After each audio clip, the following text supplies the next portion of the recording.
महाराज एक ध्यान रखना, कई लोग बोलते महाराज बहुत परेशानी में हूं, बहुत परेशानी में हूं, बहुत परेशानी में हूं। अरे भाई परेशानी का नाम ही तो जिंदगी है।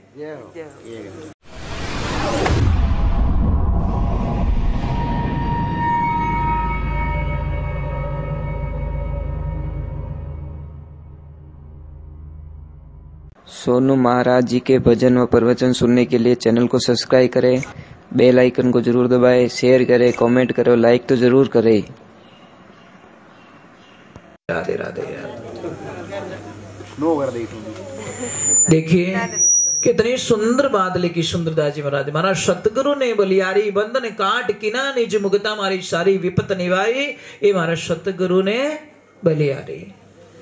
महाराज एक ध्यान रखना, कई लोग बोलते महाराज बहुत परेशानी में हूं, बहुत परेशानी में हूं, बहुत परेशानी में हूं। अरे भाई परेशानी का नाम ही तो जिंदगी है यार। सहज मत जियो, परेशानी होनी बहुत जरूरी है। और रोटी तवे पे नहीं जाएगी तो कच्ची कौन खाएगा भैया। अगर कोई समस्या आ रही है तो मेरे प्रभु का प्रसाद मान लो। सुख में हंसना नहीं है, दुख में रोना नहीं है। मुझे एक बात समझ में नहीं आती, आप लोग इतने लोग बैठे हो, जैसे आपने 1 मन बीज बोया खेत में और 40 मन हो गया। आप भगवान ने ओळबो दीदो को नहीं कि भगवान 20 मन की आसीन 40 मन कहा दीदो, अतरो क्यों दीदो तो ओळबो देवो कदी। 40 मन की आस रहे 30 मन रह गया के मार तो कम वियो ले भगवान के बेटो वत्तो दीदो जदी कईस नहीं बोलियो अने कम दीदो कि जट 10 जना ने कहते। एक ध्यान रखना, ये दीवाल है देखो, ये पूरा व्हाइट कलर है, पर एक कालो छापो पड़वा दो बटे, एक लेवड़ो पड़वा दो बटू पापड़ी। आज मिस्त्री कौन है तो वो कलर करबा वाला कौन है? अतरो बढ़िया कितोड़ो वो नंगे नहीं है, वो बटे सातड़ो पड़ गए जो नंगे पट। समझ में आ रही नहीं आ रही? आपके अगर 90 दिन सुख के निकल रहे हैं, वो किसी को बताते नहीं हो, 10 दिन दुख के निकलता नहीं, पूरा गांव में हाको कर दो। तो भगवान बोल रहे हैं यार थोड़ा तो तावड़ो पड़वा दे। समझ में आ रही नहीं आ रही? पौधे पे धूप लगनी बहुत जरूरी है। आप छाये में रखो, वो फूला फल नहीं देता, उसको धूप जरूरी है। अगर धूप नहीं मिलेगी तो वो पौधा पनपेगा कैसा? हमारे लिए दुख एक धूप का काम करती है। पढ़ने दो महाराज, अगर तावड़ो ज्यादा पड़े तो बरसात भी अच्छी आवे। समझ में आ रही नहीं आ रही? तो ये बात का ध्यान रखें। मैं आपसे वंदन करता हूं, हाथ जोड़ता हूं, दुख में कभी घबराना नहीं। आपको प्रभु का प्रसाद है, बस मिलेगा मुझे। एक में बा ओ बा बिराजो पैसा हो गए वाह ठीक है। तो देखिए, एक तो एक कोई बच्ची थी, रोज हरि कथा में जाती, सत्संग सुनती, बड़ा प्रेम करती, ठाकुर से बड़ा प्रेम करती, और हर साल वृंदावन जाती। रो के चली जाती, पापा मम्मी को रो के रूठ के, पापा मम्मी मुझे कृष्णा के दर्शन करवा दो, मैं 12 महीने में एक बार दर्शन मांगती हूँ, मुझे कुछ नहीं चाहिए। ऐसे करके करके वर्षों बीत गए। बच्ची वृंदावन जाती है, कृष्णा के दर्शन करती है, प्रेम हो गया उसको। समय आता सगाई तो होनी थी।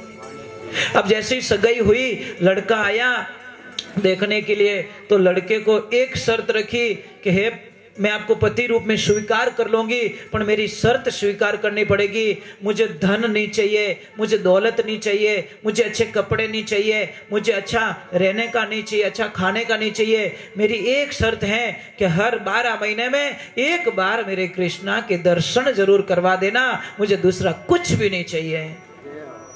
वो लड़का बोला मैं कितना भाग्यशाली हूं, कृष्णा की भक्त मुझे मिल रही है।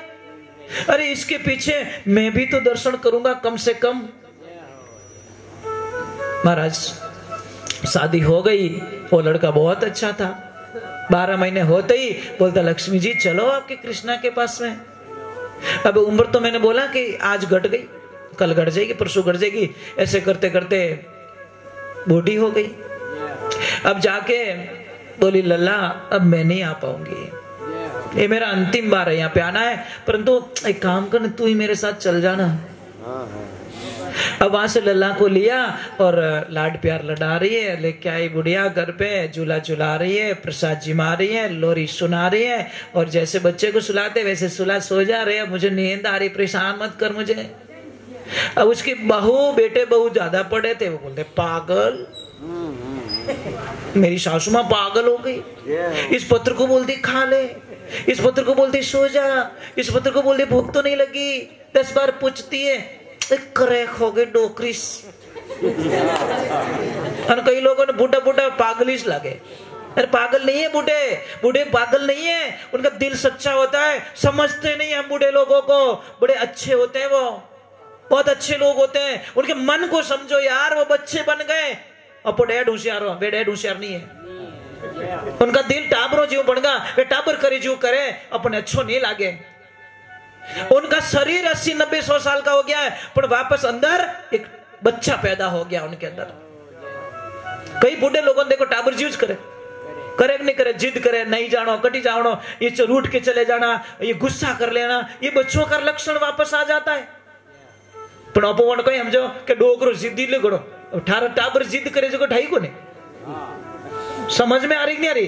अरे बच्चे की बुद्धि हो गई वापस, शरीर 80-90-100 साल का है, पर अंदर जो बैठा ना वो बच्चा है, इसीलिए उनको पता नहीं चलता मुझे जिद करनी चाहिए कि नहीं चाहिए, मुझे चिल्लाना चाहिए कि नहीं चाहिए, मुझे गुस्सा करना चाहिए कि नहीं चाहिए, ये उनको पता नहीं चलता। महाराज आपके बच्चे को नहीं चलता तो उनको कैसे चलेगा? इसलिए कभी भी बूढ़े माता पिता पे कभी गुस्सा मत करो, क्योंकि बच्चा दिल हो गया उनका, मत होइए नाराज। अब वो कर रही है तो बहू को अच्छा नहीं लग रहा है। महाराज एक दिन समय का संजोग होता है, वो बूढ़ी माँ बोलती है बहू को कि बहू मैं थोड़ा काम कर रही हूँ, मैं थोड़ा बाहर आराम कर रही हूँ, तो एक काम करना, मेरा लल्ला उठ जाए ना तो उसको थोड़ा स्नान करवा लेना, वो उठते ही है ना आलस बहुत आता है ना, थोड़ा नला देना और ड्रेस चेंज करवा देना, और वो भूख लगती है ना उसको थोड़ा खिला देना। बहू बोले लेकिन डोकरी लपड़ोई से, चलो कोई बात नहीं, ये जिद्दी लिए, डोकरी जिद्दी लिए, मैं इसके काम करूंगी। अब वो जैसे बहू कुछ फॉर्मेलिटी कर रही थी, हाथ में से मूर्ति फिसल गई और जैसे धड़ाम नीचे गिरी, बाहर बुढ़िया झाड़ू कुछ कर रही थी, दौड़ के अंदर आई, मैं लल्ला को गिरा दिया, लेकिन ये तो श्वास ही नहीं चले, ये तो आंखियां फेर दी, वो तो बोले ही को नहीं, वो खावी को नहीं। अब पूरे गांव को ऊपर ले लिया, चिल्ला रही मेरे लल्ला को कुछ हो गया, ये हो गया, इस बेदनी ने पटक दिया, अरे ये तो कुछ नहीं खा रहा है, अरे क्या हो गया क्या हो गया। पूरे गांव वाले बोला क्या हो गया, तो बेटा बोला मेरी माँ का दिमाग खराब हो गया। ये पत्थर को लल्ला बोल रही है। तो कोई समझदार आदमी आया कि एक काम कर बेटा, तू डॉक्टर को कहना आज जरूर मान ले, तू जहां डॉक्टर के पास में, और डॉक्टर को पहले पैसे दे दे और उसको बोल देना, तू आके बोल दे डॉक्टर साहब तेरा लल्ला ठीक है। अब गया डॉक्टर के पास, डॉक्टर को बोला तू 500 की जगह 1000 ले ले, पर मेरी माँ के सामने एक झूठ बोल देना, मूर्ति को देख के बोल देना तेरा लल्ला एकदम बिल्कुल ठीक है। और जैसे ही महाराज डॉक्टर साहब तो उठाए, पयो कहीं नहीं करावे।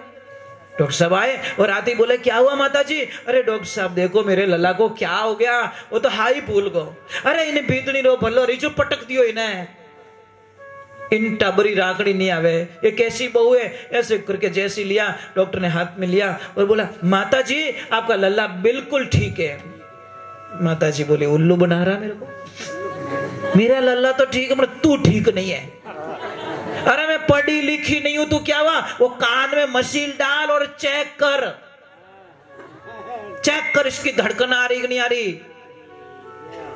तो लोगों ने इशारा किया कर दे, पीछा छोड़ने वाली नहीं है, कर दे। डॉक्टर ने निकाला और कान में डाली, और जैसे ही टच किया, सच क्या हो रहा है, अंदर तो धड़कन चालू है, अंदर श्वासें चालू है। डॉक्टर एकदम क्या हुआ डॉक्टर साहब, वापस लगे, सच में दिल की धड़कन चल रही है एकदम। महाराज डॉक्टर की आंखों में आंसू गए, मान गए माँ तेरे को मान गए। अब डॉक्टर साहब ने तो वो लिया, प्रणाम किया, सबने बोला डॉक्टर साहब कहाँ जा रहे हो? मैं वहां जा रहा हूं जहां से ये लल्ला लेके आई है। अरे ये मरा हुआ नहीं है, ये जिंदा है, इसमें प्राण है, श्वासें चल रही है, इसलिए ध्यान रखें। एक लाइन बोलो मेरे साथ में, अरे भगत के वश में है भगवान भगत के। जोर से बोलो, दिल से बोलो, अंदर की भावना से बोलो। अरे भगत के वश में है भगवान भगत के। भगत बिना तो कुछ भी नहीं है, भगत बिना भगत है उनकी जान, भगत के वश में है भगवान भगत के।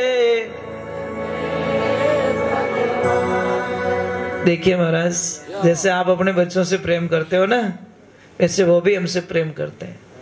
कौन, किसको कहूं, किसको कहूं, किसको कहूं। इसलिए किसी का दिल दुखा। हमारा सत्संग चल रही थी, कोई फालतू की बातें कर रहे थे, कोई उठ उठ के भाग रहे थे, तो किसने क्या बोला, अरे किरण